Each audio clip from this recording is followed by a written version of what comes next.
Praise the Lord. ஒரு குட்டி கதை ஒன்று சொல்லுவான். யாத்திராகமம் 9:16 இப்படியாய் ஒரு வார்த்தை உண்டு. உன்னை நிலைநிறுத்துவேன் என்று சொல்லி ஆண்டவர் சொல்லுகிறார். ஒரு முறை ஒரு பெரிய பணக்காரர் ஒரு பட்டணத்தில் இருந்தாராம். அவர் அநேக வேலையாட்களை கொண்டு அவருடைய விவசாயத்தையும் அவருடைய தொழிலையும் செய்து கொண்டு வந்தார்.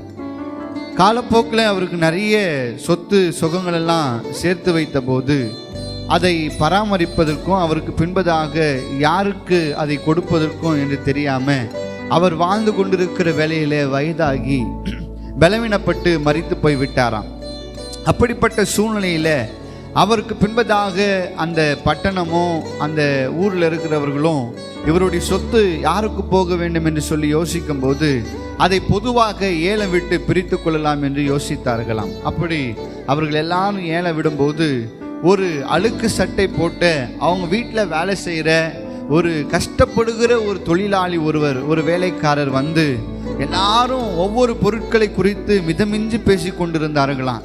ஆனால் இந்த வேலையாலோ அவங்க வீட்டில் இருக்கிற ஒரு ஃபோட்டோ ஃப்ரேமை மட்டும் பார்த்து கொண்டு அதை அதிக விலை கொடுத்து ஏலத்துக்கு எடுத்தாராம். எல்லாரும் திட்டினாங்களாம், இங்கே இருக்கிறவங்கெல்லாம் ஒவ்வொரு பொருட்களை ஏலம் எடுக்கிறாங்க, நீ ஆளடைந்து இருக்கிற பழையதாக இருக்கிற அந்த ஃப்ரேமை அந்த புகைப்படத்தை நீ வந்து ஏலம் எடுக்கிறேன்னு சொல்லி கேட்டாங்களாம்.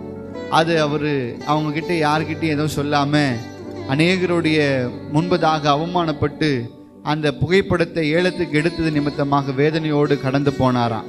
மற்றவங்க எல்லாரும் அதை வேதனையோடு பார்த்தார்கள். ஆனால் அவர் எல்லாரும் பேசின வார்த்தைகள் வேதனைப்பட்டாலும் அவர் சந்தோஷத்தோடு ஒரு இடத்துக்கு போனாராம். என்ன இடம்னா, அந்த எஜமானன் சாவதுக்கு முன்பதாக அந்த வேலைக்காரர்கிட்ட சொன்னாராம், இந்த ஃபோட்டோ ஃப்ரேமை இந்த புகைப்படத்தை யார் வச்சிருக்கிறாங்களோ அவங்களுக்கு தான் என்னுடைய சொத்து சொந்தம்னு சொல்லி அவர் எழுதி வைத்து விட்டு போய்விட்டாராம். இதை அறிந்த அந்த வேலையால் தன்னுடைய எஜமானுடைய விருப்பத்தை நிறைவேற்றும்படி அங்கே இருக்கிற எல்லாரும் அங்கே இருக்கிற பொருட்கள் மீது அவருடைய சொத்தின் மீது ஆசைப்பட்டார்கள். ஆனால் அந்த வேலைக்காரரோ எஜமான் சொன்ன வார்த்தையில நிலைத்திருந்தார். அதனால அந்த பட்டணத்தில் யாரெல்லாம் இகழ்ந்தாங்களோ அவங்க முன்னாடி உயர்த்தப்பட்டார். இன்னைக்கு அன்பு தேவ பிள்ளைகளே, கர்த்தருடைய வார்த்தைக்கு கீழ்ப்படிந்து அந்த சத்தத்துக்கு செவி கொடுத்து நடப்போமே ஆனால் கர்த்தர் சொன்ன வாக்கு தத்தத்தை நிறைவேற்றி நம்மை ஆசீர்வதித்து எல்லா கண்களுக்கு முன்பதாக மீண்டும் கர்த்தர் நிலைநிறுத்துவார்.